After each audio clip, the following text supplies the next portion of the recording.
Voilà, même Dia.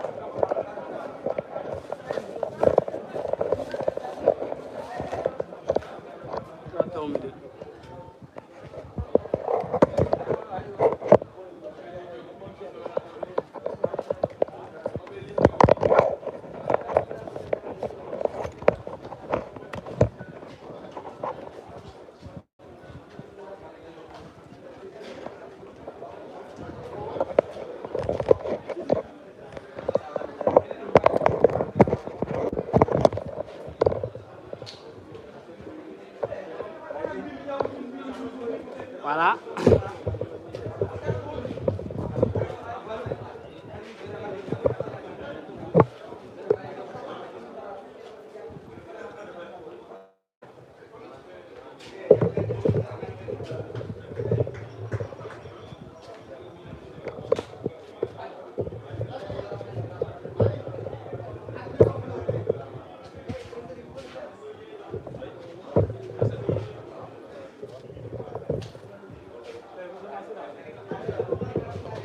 Voilà, donc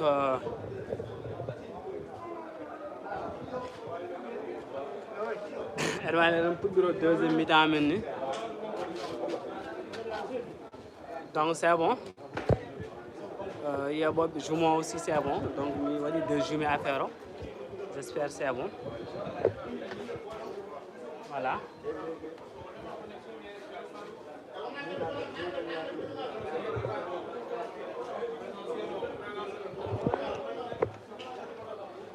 Vos commentaires s'il vous plaît, comme ça je vais en doudou.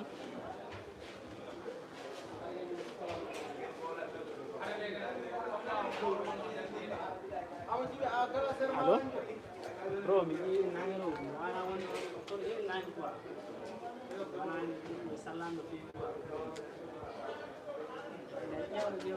suis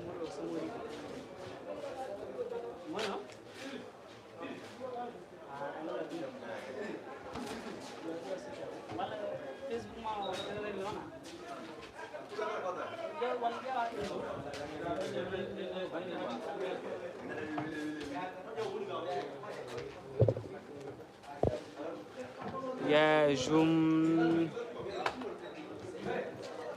Le Zoom,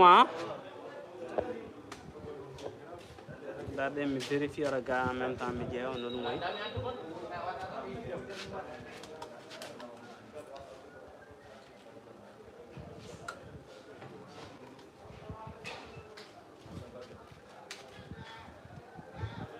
Zoom, c'est bon, voilà.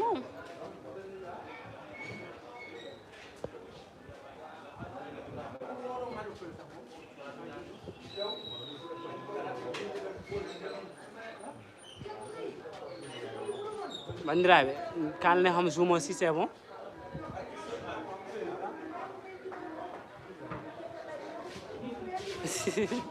Jazz gongolari mi ƴettere ngara mbaɗa reportage quoi. Anani ƴeewe Zoom aussi c'est bon avant pour continuer. Mi rewlol ga en même temps mi ƴeewa. Donc on est deuxième mi-temps. C'est bon. Yeah, ok, jaajëf. Deuxième mi-temps, match Madina Ndiaye contre Soninara.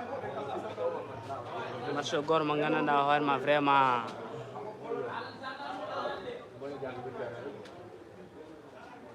ma wattage no muusi gonnen ko deuxième mi-temps joni joni ɓe garti.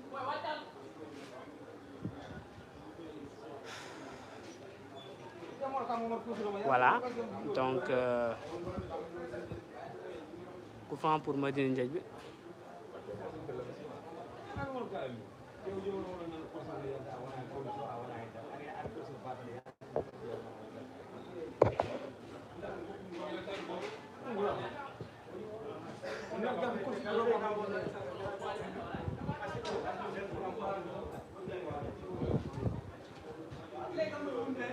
Ok, coup franc pour Madina Ndiaye. Attention. Attention. 6 mètres. Corner. Donc arbitre signe corner. Donc corner pour Madina Ndiaye.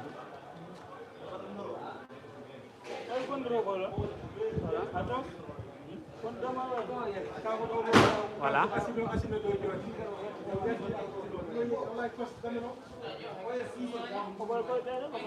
Donc, Zoom, ok, Ousmane Lam hande on parrain du match quoi. Fan mi vérifie raga. DJ Nati lerde. Andi des fois que dit par occasion ben, oui. Donc andi des fois YouTube ne jogi affaire son jeewi a jungoma nyama dow en wadi paramètre gor nandon paramètre donc jaha qualité bala image avancée bada 1080p des fois on réglage jusqu'au 360 karma donc comme ça qualité o bedo wa beydade quoi anda son pami donc son jeewi dow jungoma nyam paramètre nandon icon paramètre jaha qualité a famille.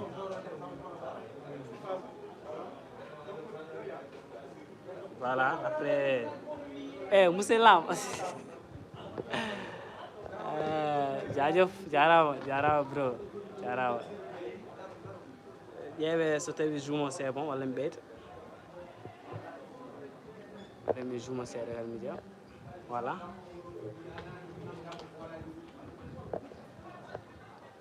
Ha joni attention, Madina jogui ballon, le numéro 7 de Madina. Donc ballon perdu. Mar Ndiaye, bro, on essaye quoi. Donc merci soutien ngaji mondi. Voilà. Donc ƴeewe juumo si c'est bon et téléphone aji mon. Aussi qui ga kam semori seeɗa quoi. Donc ouais. Donc touche pour Madina Ndiaye. Voilà. Ok, c'est bon. Oui, jaajëf. Joni, attention.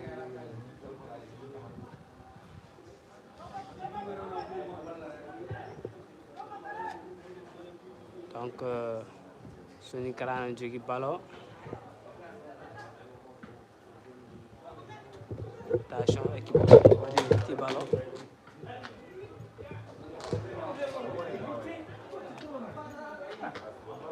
Voilà.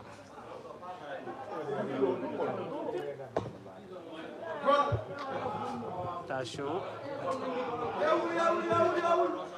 Soni Kara ha joni jogi ballon. Voilà. Donc, coup franc pour Madina Ndiaye. Voilà le joueur qui réclame carton. Sentimendi, attention. Donc c'est la sortie du gardien de Soni Kara. Mamadou Dia. Salminama Djouram. Voilà.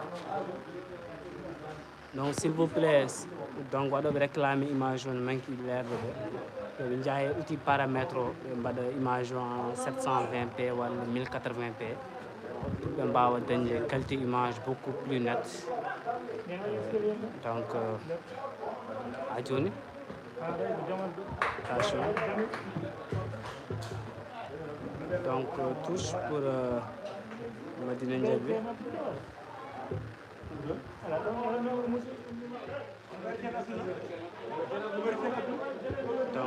Donc coup franc pour Madina Ndiaye.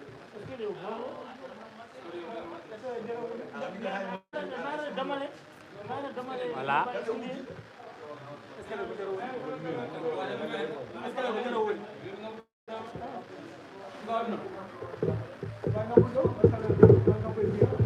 Finalement, donc joueur mon tir coup franc. Donc Ndiahat ga yewen.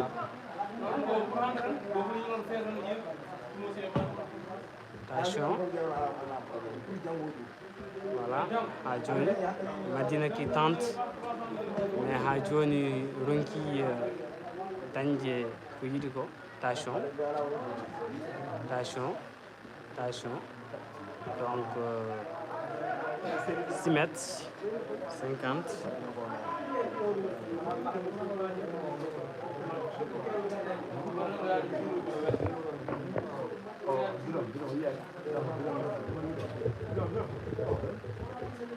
Donc le gardien de Soninkara c'est Kaourou Dramé, gardien kadi aussi mo gandanɗa waɗma machallah gomɗo hoore mum. Donc qui a commencé de rien Allah waɗi Allah rokki ɗum mbaw. Donc ko chapeau gardien mo gandanɗa hoorema vraiment ko meeɗi wiide on saaha goto meeɗi wiide ko mo limte parmi les meilleurs gardiens. Donc kadi aussi ko wadde gëm hoore mum vraiment. Donc chapeau à Kaourou. Voilà, donc en tout cas Madina jogui ballon, attention, le numéro 14 de Madina, attention. Donc, ballon perdu, c'est la récupération de Soninkara. Voilà. Voilà, attention, attention. Donc Yahain.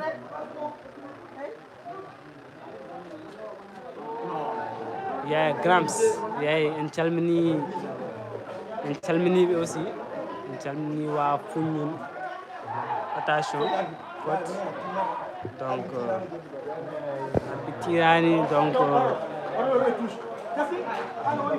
Nangi Bal, Ousmane Sy. Voilà.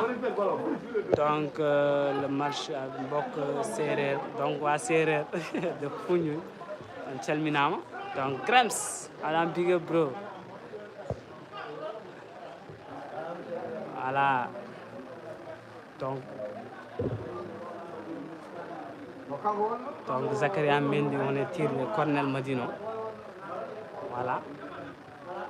Donc, équipe Madina comme d'hab. Bourungu, on est des camps. Donc, en tout cas, on va suivre l'occasion. Donc, on va dire Bourungu. Voilà, Ousmane Dieng. Salminam, attention.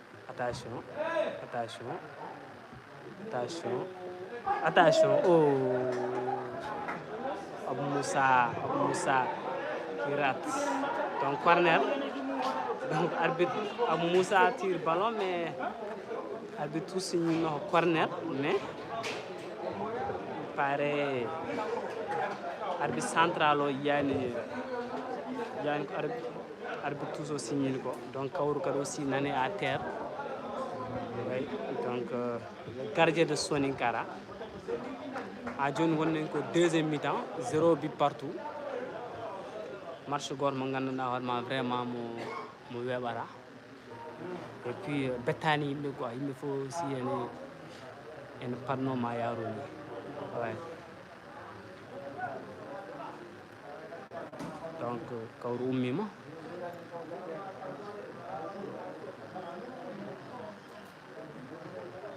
Voilà.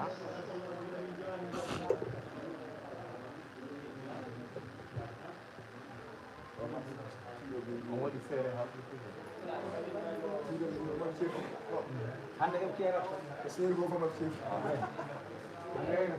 tout cas, marché gor mo ganduɗa hoorema hande kam. Yeah, Ablaye Sall, big up bro. Marché 0 but partout, gonnen koye deuxième mi-temps. Jaajëf bro, salminama. Voilà, donc attention. Donc arbitre qui signe touche pour Soninkara. Donc je prends tous ballon. Voilà. Donc touche encore. Donc pour Soninkara. Yeah. Abdoulaye Samba Diath. Yeah, hande parisien ji naare live de. Hande parisien ji naari de. Ah, yeah, jaajëf. On beltanama aussi commentaire ni mon di. Ça me donne vraiment du plaisir yide mon. Donc mes frères de l'autre côté qui sont en France. Jaajëf, calminama aussi. Yebo men kadi aussi e nder leydi ni. Donc vraiment jaajëf. A joni ko 0 but partout. Match Madina Diadji contre Soninkara. Donc on est au deuxième mi-temps. En tout cas match goto badɗo serré o weɓani. Donc ni so woppani sa rentaki o tiro bi forcément ma wod piiɗo. Ablaye mbiɗa allo. Liliane Cortines Ablaye ëpp affaire yu may di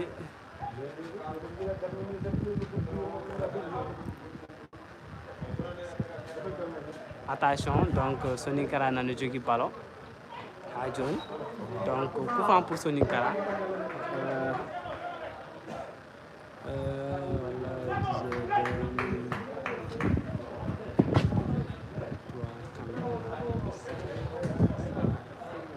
yeah, Ablaye Samba Diagne donc Abdoulaye Samba Diagne merci beaucoup aussi ko noon donc en mbaddat hen tan avec nos points deuxième mi-temps ngoni waɗam signe WhatsApp donc avec nos points de mort avec nos moyens de bord gonnen waddude hen pour uniquement pour mbawan yebde affaire o hande kam le monde est devenu une village planétaire donc kiwiɗo fof oɗon mbawi yebde ɗum en une fraction de seconde voilà donc ko ɗum woni bio donc ha joni arbitre qui siffle hors-jeu donc Ousmane Sy nan tire ballon arbitre wi yo rutti caggal voilà donc ha joni mbaɗe abonné à la chaîne dokkon kam doole mbaɗe abonné à la chaîne mbaɗe abonné s'il vous plaît mbaɗe abonné donc voilà ha joni attention Sonikara attention donc ballon perdu ha joni Sonikara watte récupéré ballon donc 6 mètres 50 Madina Ndiaye yeah oui Aliou Ndiaye certainement so waɗi but goto match o ɓurata welde so waɗi but goto match o ɓurata welde kadi ma tension ɓe par ce que actuellement ni sa ƴeewi systéme de jeu mabɓe o donc équipe aji ɗiɗi fof nana goto fof ne huuli goɗɗo banggue eɓen jouwa mais goto fof ne huuli goɗɗo donc so waɗi but ma ɓeydo wadde rigueur ouais. Donc bien au de bleu Yubian Maya. Donc long dégagement de la part de Madina Ndiaye.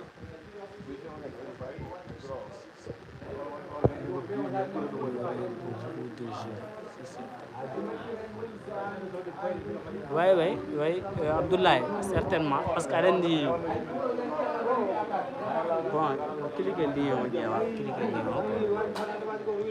Abdoulaye, certainement, parce qu'elle dit une houle. Bon, maintenant, c'est un degré qui est image.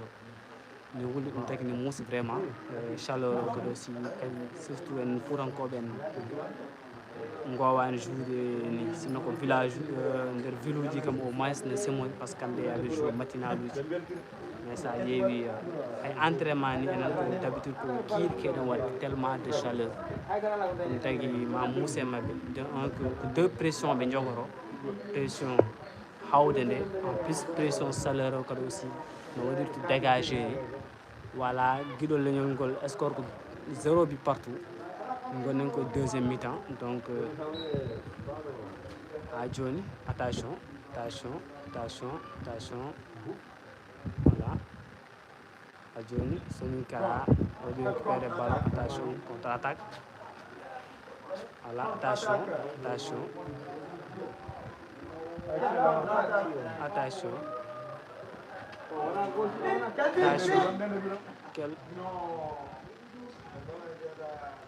Sonikara ha joni an jogui ballon attention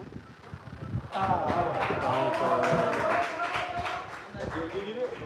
quelle sortie donc vraiment gardien Madina Ndiaye ko gardien ɓumoni gardien bawɗo aussi ko waɗata ko donc ce qui veut dire que deux gardiens mo ganduɗa hoorema gonɗo qui ont trop d'expérience e football donc wona on ji sorti gardien voilà donc so tawi onon arɓe joni ɓe so tawi image o ne manque lerde e mon son ƴeewi junggo mon ñaamo dow mon jiɗon paramètre naton qualité donc nawon image o ha 1080p comme ça image mon wawa wadde stable par ce que ɗon mbawi leerani direct o leerani taw koye mon woni tiwa voilà à John Madina, non du ballon. Attention, attention, Kedifar. Oh, quelle sortie du gardien de Sony Kara. À John.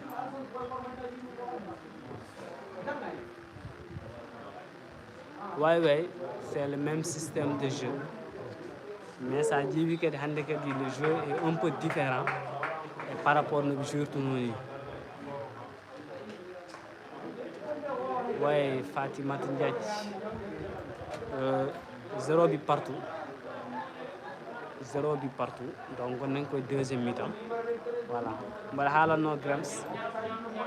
Donc, même système de jeu.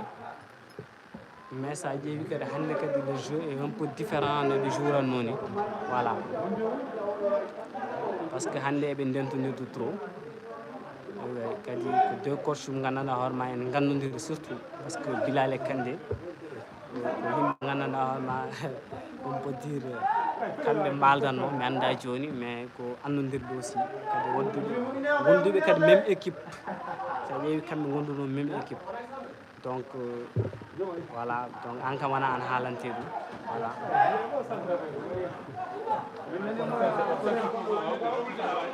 donc l'arbitre qui signale Yarian ouais Zeyna Diallo donc 0 but partout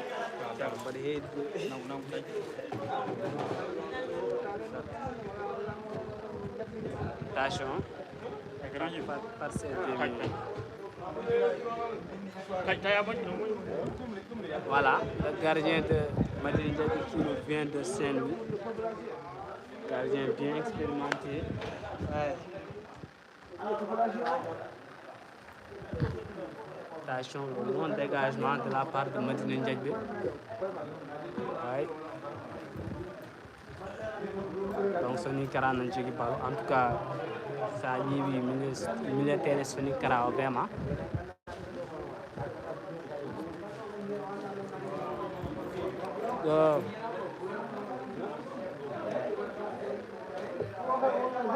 Mais tu dois essayer de quoi? Sannan an danam tan gon ko hajiraade ouais. Donc 0 but partout won nañ ko deuxième mi-temps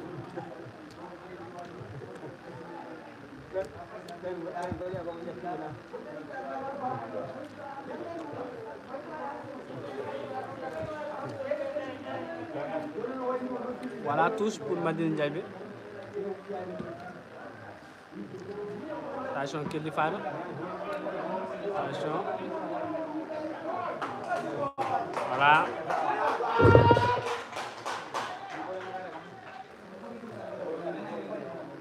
Simel Fiangan.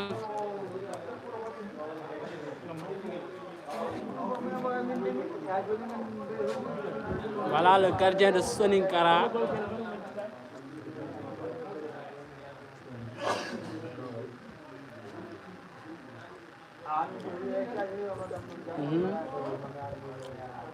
Attention, Madine a petit ballon.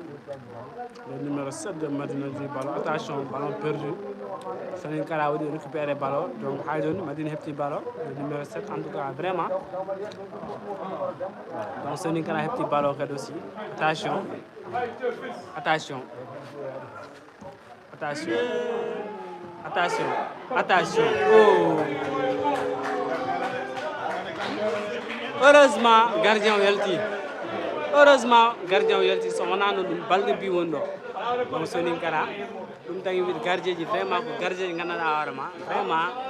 Waouh, un moment pour Welti. Donc, heureusement, le gardien est là.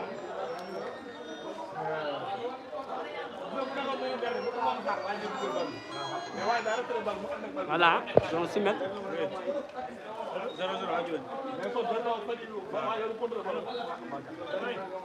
Ouais, Mamoud. Ouais, donc, four et un. Haïsen Diamnon, pour un petit bâton. Quoi. Voilà. Abou Moussa.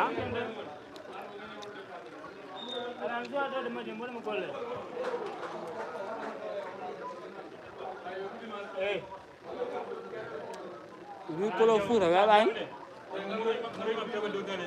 Huh? Yeah. Limbe ma doande. Donc Soninka nan jogi ballon, attention. Donc ballon perdu à Moussa, attention.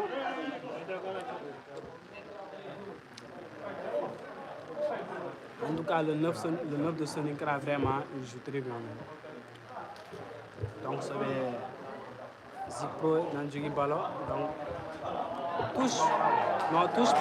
touche pour Madine, mais gardien au vif, Soninka Radji.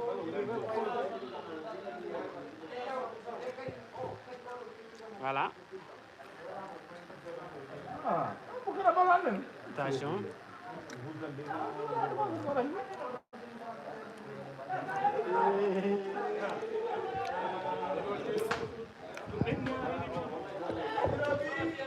Voilà.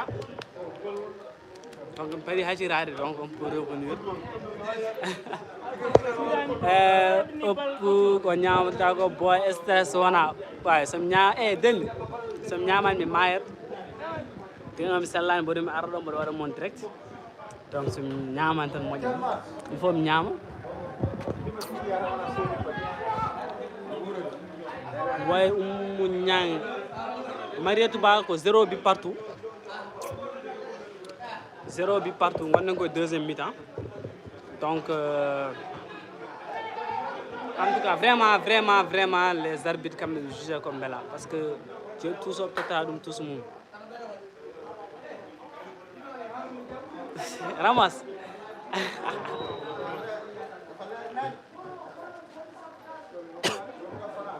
Nan expert, j'ai un peu parier. J'ai un peu parier live. Voilà, donc Soninka Nana a un long dégagement. Attention, quel fada. Attention à Dieu Madina du ballon. Le numéro 11. Il était une fois le buteur. Donc, l'unique buteur d'une soirée. Voilà, donc, le buteur aussi, vraiment. Donc, corner pour Madina Ndiaye.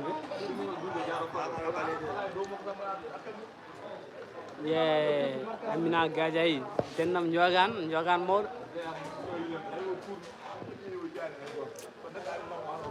En tout cas, c'est l'heure de marquer le premier but. En tout cas, Madina Nandan Foussendiam, c'est normal. Marcel Wouli, il faut ouvrir. Attention.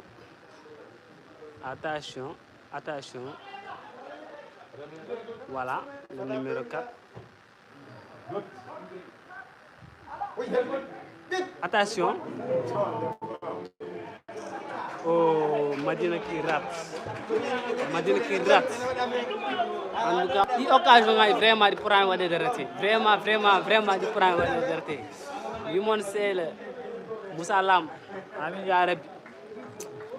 C'est le temps de marquer le premier but. Vraiment, on a l'occasion de faire de rater. Donc, corner pour Madina Ndiaye.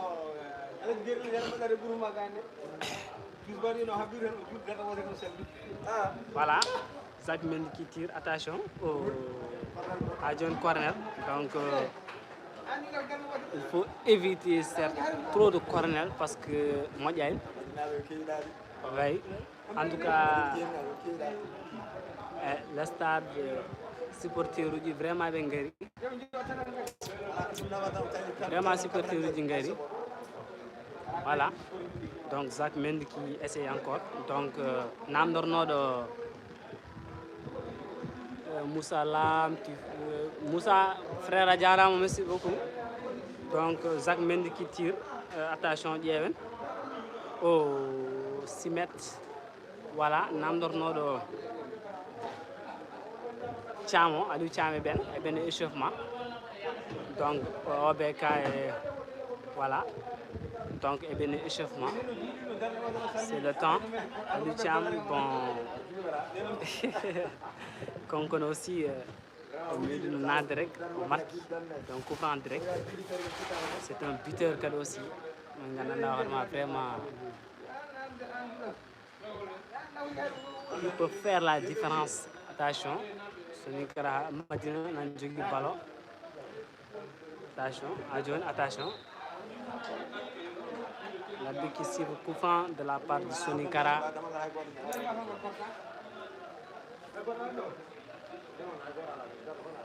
Oui, donc Ousmane Sy, le capitaine de Sonikara.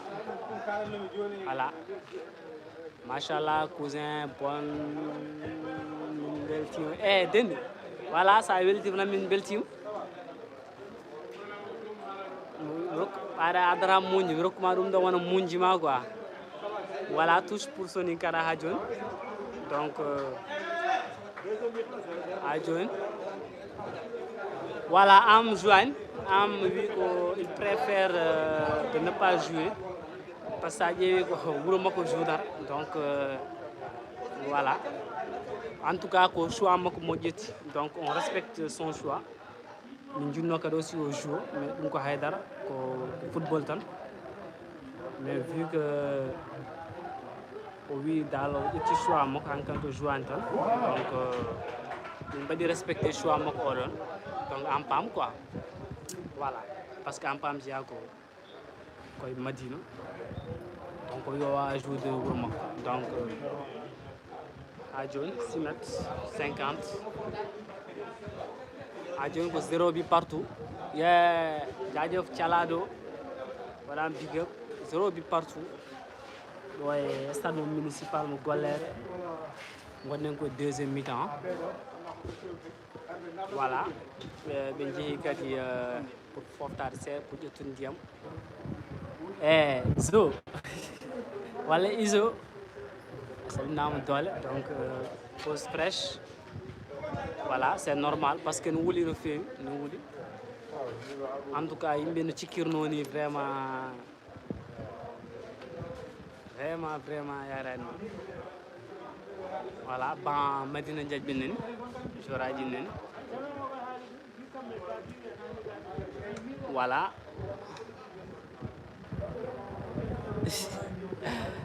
Yeah, Amerso, bro. Kainao, I'm big up. I'm one of Madinaj. Abdullah, I'm hal ardar for end. Khalid Kebe, merci beaucoup. Ajara Mosiane. Abdul Zo, and hal ardar for end. Come Madinaj.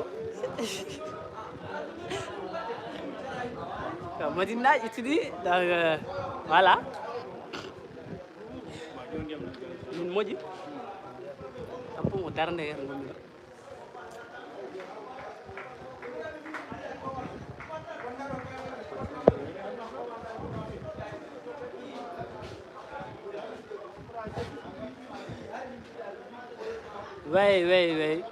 oui parce que marche vraiment arendi les super théories une journée nous fait super théorie vraiment une journée avec l'ambiance des supporters vraiment nous reconnaissons joueraji wadde beydade wadde rigueur e match o mais wadde bi ko ni vraiment wadi hen effet quoi jouer donc son 34e minute 34e minute de jeu ou 32e minute de jeu parce que je vais débuter 2 minutes avant je vais débuter live 2 minutes avant Kambe Kodangara donc c'est 32e minute oui Amadou Balda salminama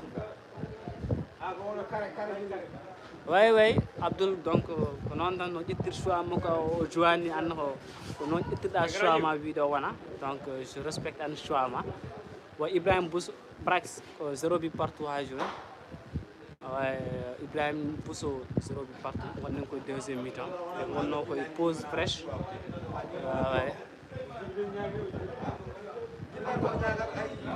Mbat match qui est béni après.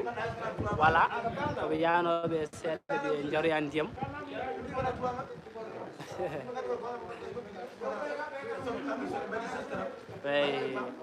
Aliou Ndiaye jaajëf son beltima mi weltima voilà parce que ñanden lay ko mo téléphone am ko déconno hande mom j'ai fait tout mon possible pour régler affaire o quoi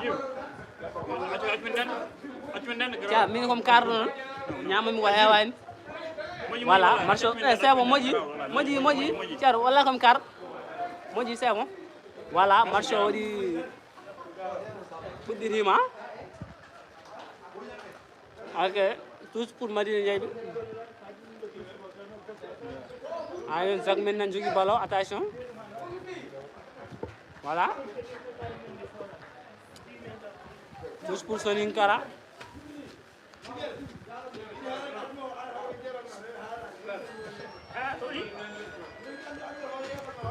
Attention.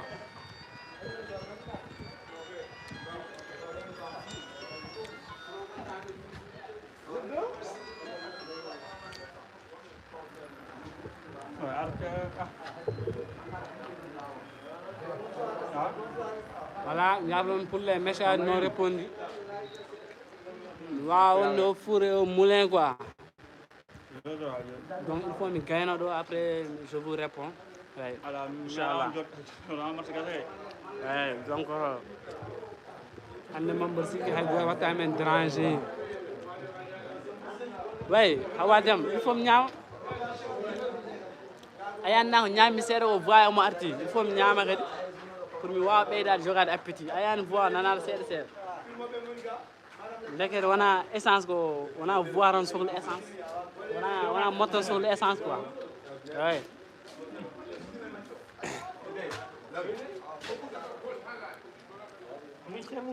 Donc tous pour Soninkara. Oumar Ndiaye, faut ma yido di live am. Live DJ ben faut ma yi. Live zéro stress quoi. Attention. Donc corner. Corner pour Soninkara. Donc kalko mbali dam pamatan. Amadou Tidiane 0 but partout.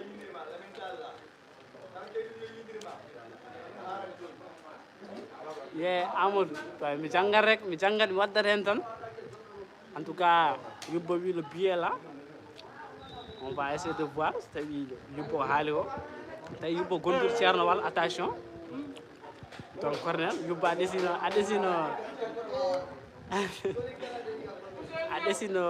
hawride hen quoi. Wal kalduna ko gandal. Attention ha joni. Donc deuxième corner pour Soninkara, attention. Donc quelle sortie, voilà. Adjoun, Soninkara, donc Madina Djouki Balo, donc coup franc pour Madina. Voilà.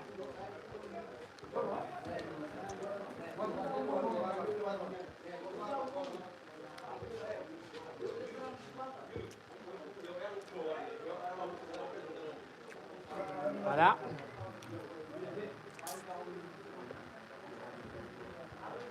Jenabiero gay.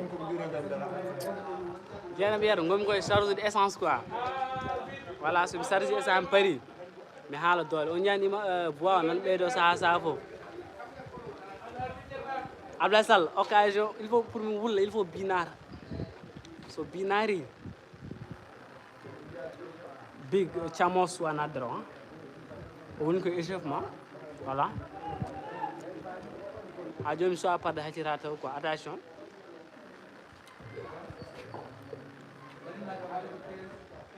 Ouais. Amadou Balde marchon manque parce que super théorie vraiment ça a joué. Attention. Donc tous pour Madina Ndiaye. Voilà. Donc le numéro 4 de Madina, on a touché le ballon. Touche à John, non ballon finalement on a touché, attention.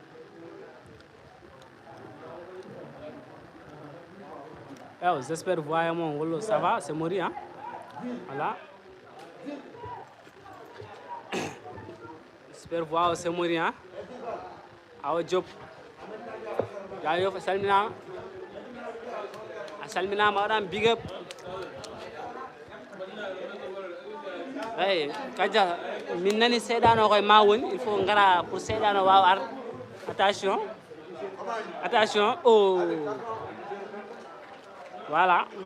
Donc Abou Moussa à terre. Donc dernier avertissement. Donc il y a un capitaine Soninka Rokama. Dernier avertissement. Ouais. Donc donc il faut avertir les joueurs avant qu'il y ait le carton. Ouais. Amadou, wallahi wana heedi comme sellantan. Sa sellan non ko non tan ay sa ñami sak maro niran waro wade quoi. Ouais, Ibrahim Kid. Relanti. Abi na wada mo relanti nani. Abi ona pare. Donc le numéro 4 de Medina. Donc coup franc bien placé. Attention. Attention. Donc 6,50 m. Karjarba, minani sedan nan mar halano minani sedano ko mawon an jogi sedano. Il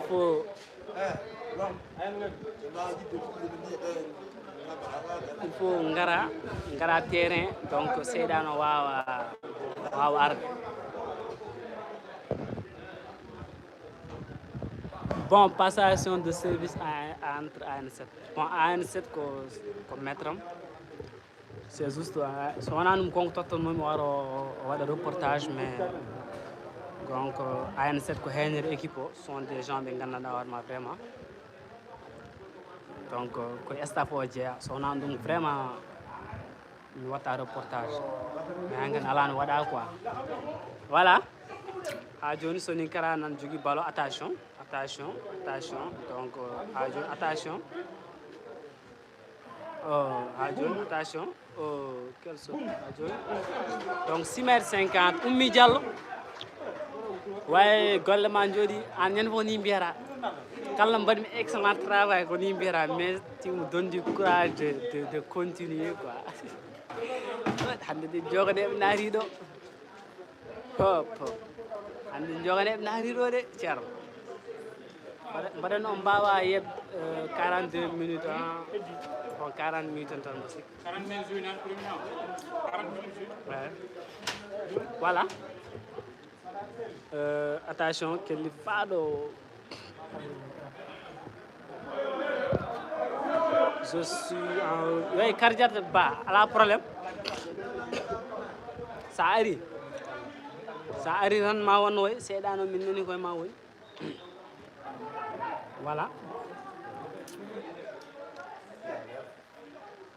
Donc, arbitre vu que.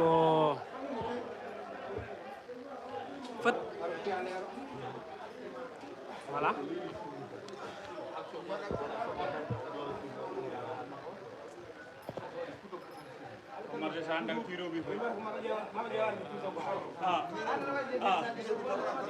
Oui,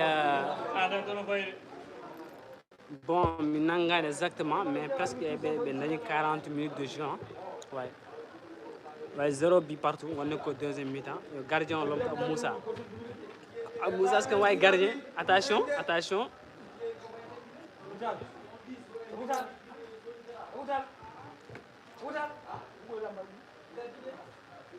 Voilà. Donc, pour Soninka. 0 but partout. Gorgui. Haroun Kamara. Jadjof. Big up, bro. Attention.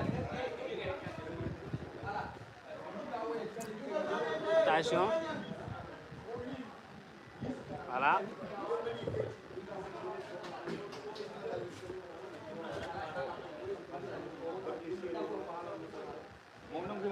Voilà.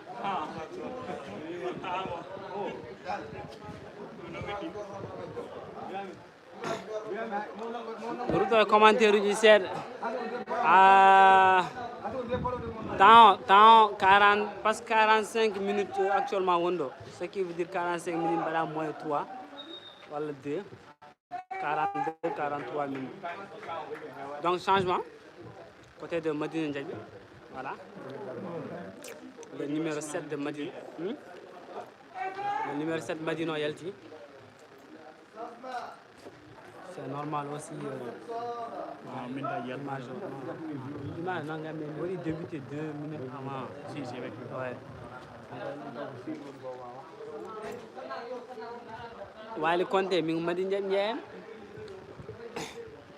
Madi Ndiaye mi quoi. Waran ha sa reportage mo ci karani alam jingami quoi.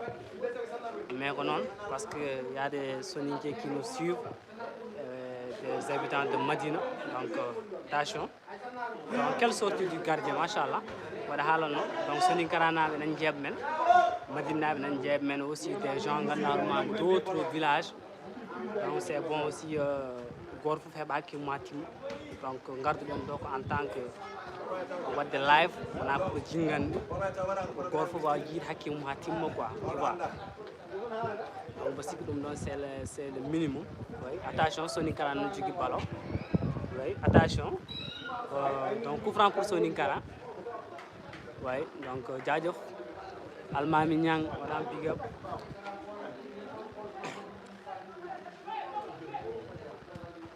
Donc, Ousmane, il dégage le ballon. Oui. Voilà. Ouais, Hawa, an Haidara, an Bima. Attention, Gisent Mendy. Donc le 11 de Madina Njougui ballon. Voilà. Attention. Il fait ballon perdu. Soninkara va récupérer le ballon. Hawa Dem. An. Haidara Yara. Attention. Donc, quelle défense. Heureusement, défense Madino est à place. Heureusement, défense Madino est à place. Sinon, Haïsa Derim do tribunal ga yera bio. Ans biara na dawa de yaro ni ma yido. Ayda ndiaba haro. Voilà. Donc 6 mètres pour Madina Ndiadji. Voilà.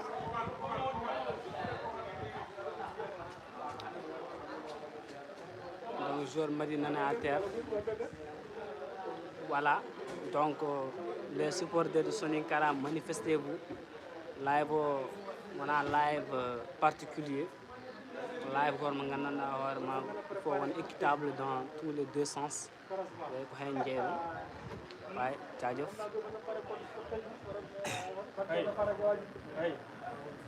Joni gonɗen ɗo koye gollere gol Bobil Sare donc match Madina Ndiaye ko Soninkara match mo ganduɗa hoorema vraiment mo weeɓani mousse actuellement oui donc voilà long dégagement donc le coach Madina mon note Abou Moussa oui donc peut-être on ko yinno haalandemo seeɗa. Voilà. Attention. Attention. Attention. Attention. Donc, arbitre qui découvre marquage derrière. Le joueur Haidara bon, ben parce que Webani match sans match huis clos vraiment Webani. Sans supporter. Webani. Donc, Kodum.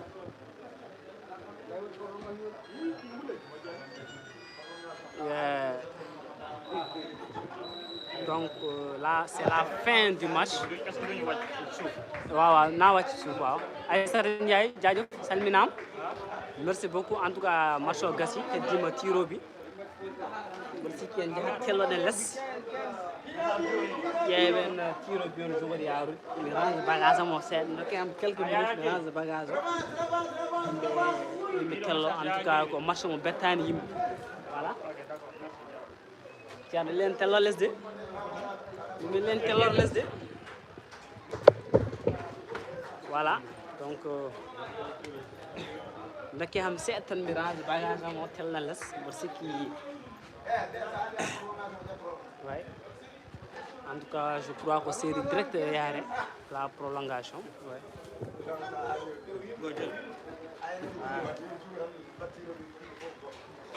Yeah. Katante leñol. Anna jarama, merci beaucoup. Eɗen mbattellani ha? Ala ben wayal ni. Ya ben. Voilà. Kardiado, amin padde.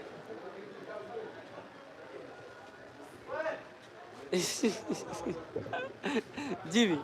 Non, min faut forayam de franchement faut forayam. Donc je me recommande image faut forayam vraiment. Donc sinon ça gambe ngara ben parce que le public so ngara vraiment ça nous donne du courage parce que yabano be min ko bentan jebarem. Bo jogi public fidèle quoi. Voilà intello les. Bismillah. No mamoju ni. No sentenim lesta. Bayan tanji dum buralde. Da ni jon ni ala yaade ni jon bada en direct. Hakkude tiro way dum do dum ko wada aligné ni. Voilà. Jen les wat set. Jen ya. Voilà. Hein? Le tiré.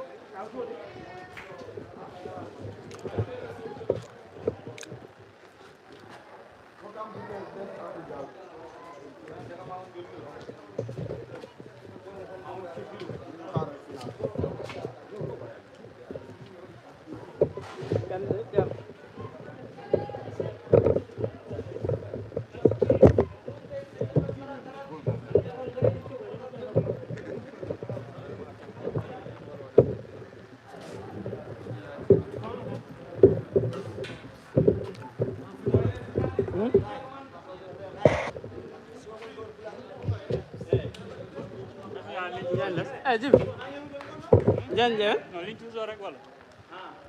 Jealous there. Jealous. Voilà, en tellor les jeewe. Tellor les jeewe tumbe. Aussi que mon dañ cadrage moƴƴo inchallah. En tout cas, jaajëf bro. Rampiga. Voilà. Pade seede mi règle hunde.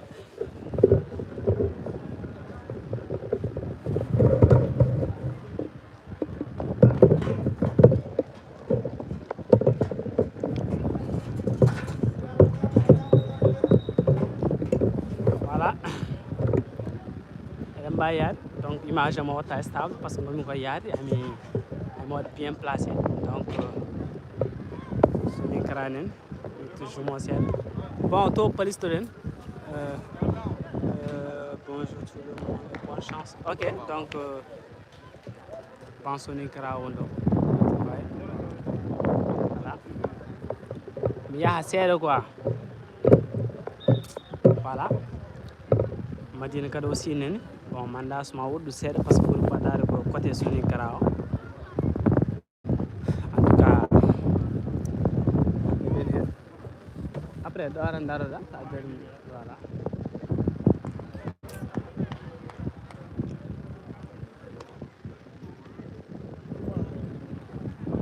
voilà mi recommande quelques images ha en attendant donc eɓen mbaɗa placé ballon c'est normal leçon waɗi hendu noon donc attention donc Madine aussi Paris ouais boy alga he yo Age moy.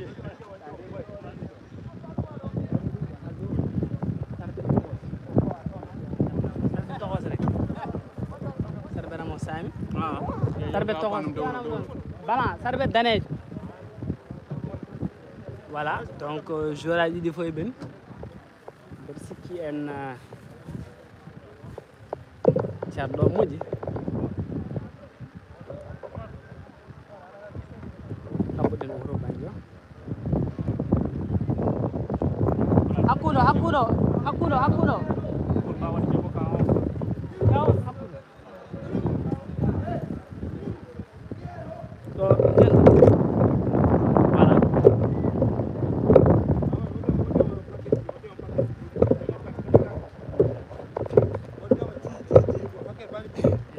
adore mbawen dañde cadrage moƴƴo c'est normal naren nder seeɗa gujjet voilà dañen cadrage moƴƴo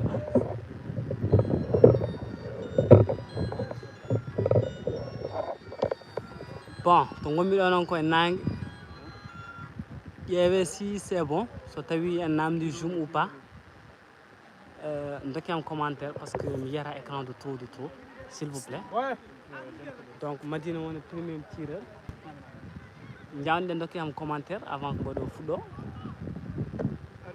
si c'est bon ok jaajëf donc but pour Madina Ndiadji donc le numéro 4 c'est bon ok voilà parce que itelnima nangi aussi ça joue et affaire ok c'est bon non c'est bon mi dañi ana o boto woni walla addananimi ɗum ɗo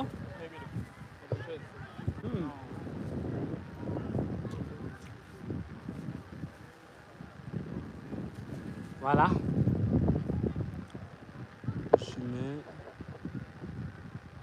c'est bon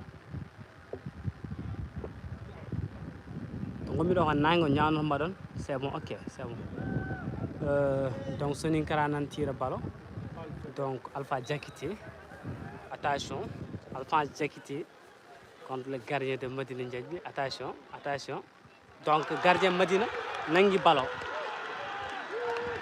donc gardien Madina nangui ballon Alpha waɗi raté donc attention donc les Madinois qui jubilent donc dès que Alpha waɗi raté en tout cas a yiyani affaire o walla wona noon attention donc c'est du fair play vraiment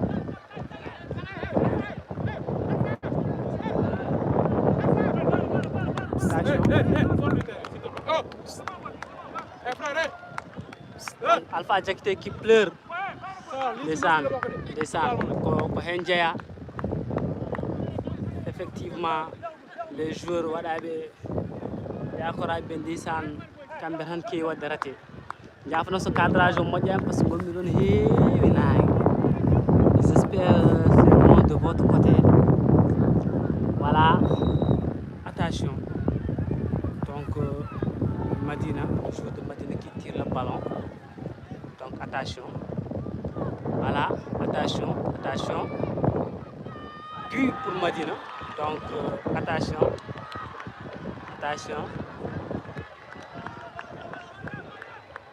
mi juma kadi bon somi sa renta e cadrage o waɗat déréglé donc Madinaɓe nan mbaɗa jubilé winoɓe huis clos ɓe kono huis clos en hayso huis clos e ɓen ɗon daari voilà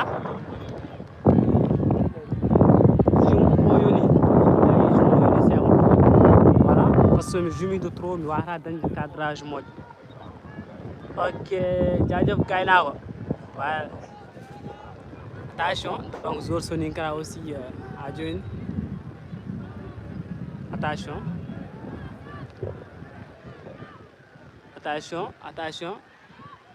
donc o marqui voilà joueur o marqui joueur Soninkara on peut dire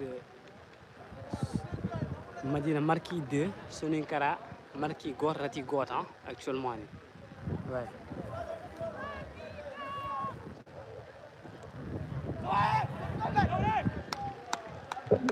voilà Abou Moussa kañum woni tirde ballon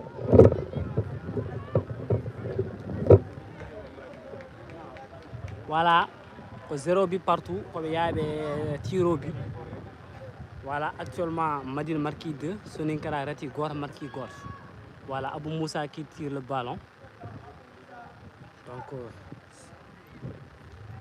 l'enfant chéri de Madina Ndiadji ouais donc à joni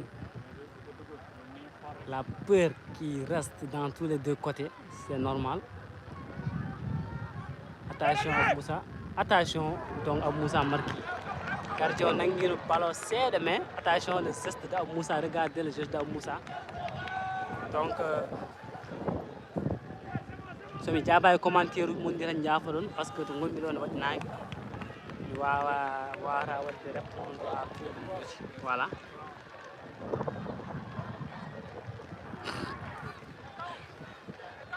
jaajëf Moussa Lam frère Diarama jaajëf n'oubliez pas de vous abonner à la chaîne abonner à la chaîne activer cloche de notification donc on recouter mi doole donc c'est le minimum quoi hey donc pour la regarder ne woni mo naagi donc woni donc abonnement c'est gratuit ouais donc Soninkara tire le ballon ouais donc le numéro 5 de Soninkara face au gardien de Madina Ndiadji. Donc essayons de voir ce que ça va donner. Attention. On rate le ballon. Donc on rate le ballon. L'arbitre dit de reprendre. Donc arbitre oui, Zoro, wadi rati arbitre oui. Il paraît gardien on a une ligne. Il paraît gardien on a une ligne. Donc c'est à refaire. Donc malheureusement pour Madina Ndiadji, heureusement pour Soninkara. Ouais. Ouais. Parce que voilà, donc Hadjoun, la peur qui reste dans tous les deux côtés, Hadjoun. Donc Oti. Seconde chance, attention. Donc on ratit encore. Donc on ratit encore, il paraît on se marque. Soninkara ou perdre. Donc c'est le gardien de Madina Ndiadji qui nous vient de Saint-Louis. Gardien bien expérimenté, voilà, très bien expérimenté. Gando kadi aussi wada ko way match. Kadi aussi coup franc on peut dire, way série aussi. Donc on se marque, il paraît hankanti c'est la victoire de Madina Ndiadji. Donc Kelifado donc woni yakar si je ne me trompe pas. Ouais. Donc Kelifado donc il faut ndilina tiakoji voilà donc attention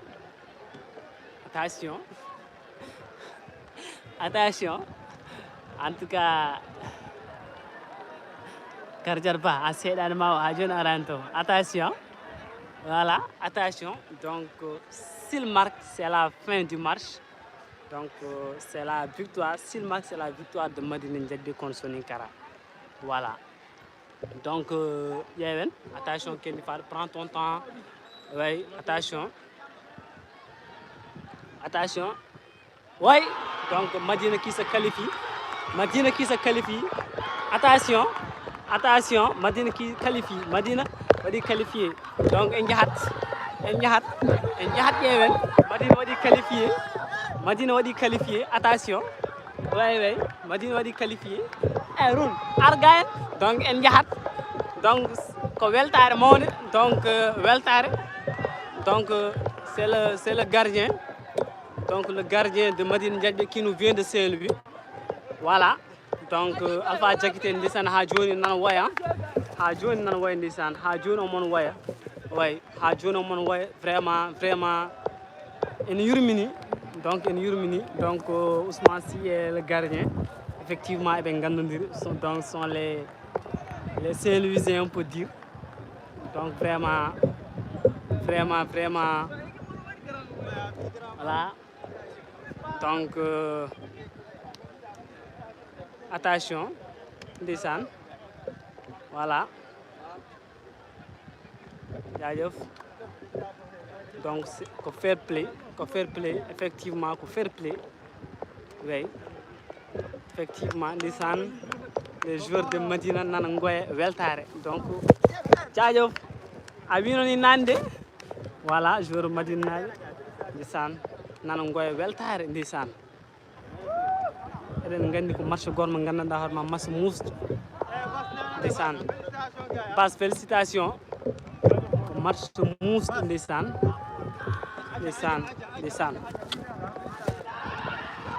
attention ouais jaajëf yeah nice donc match o alhamdulillah waɗi dow jaam kadi jouama fair play o kadi aussi e dow jaam ndeysaan c'est le coach de Sonincara Bilal hein? Donc on va continuer le live à boy. Donc Sonincara descend Jodim. Voilà. Donc Madina a qualifié descend. Le malheur des uns fait le bonheur des autres. Mais Kouroworo, m'a vraiment marché au Moussino. Moussino Fino. Donc un bien le début que le meilleur gagne. Le meilleur a gagné, vraiment. Donc ouais.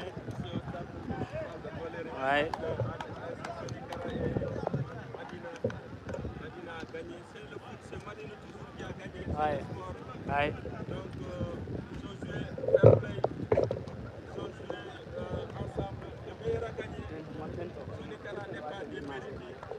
Non, pourtant, to waji mas ko no moji. Ando to nangde ko. Voilà, merci beaucoup Anne aussi. Donc, donc c'est l'homme de match, le homme de match. Donc,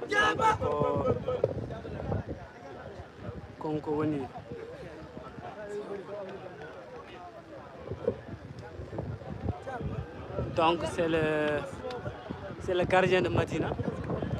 Donc homme du match, celui qui nous vient de Saint-Louis. Vraiment, en tout cas, je me recommande quelques images. Ouais.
Olha de micro hein?